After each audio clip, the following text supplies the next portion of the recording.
zikr bilan mashg'ul bo'l, kitob o'qi, yoz, uyingni, xonangni tartibga keltir, kimgadir foydang tegsin, bekorchilikni o'ldir.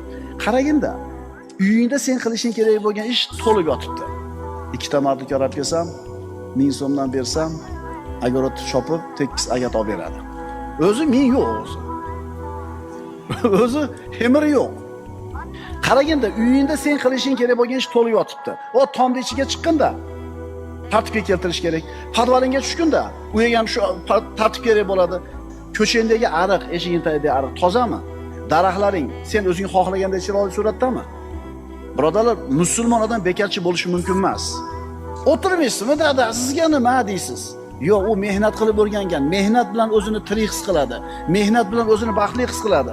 O'shuning uchun ketvonda olib sekin daraxtlarni tayin chopayotgan, agarot to'rlayotgan, daraxtlarni putayotgan. To'g'rimi? O'shuning uchun mehnat qiladi qarilar. Tushundinglarmi endi ukalar?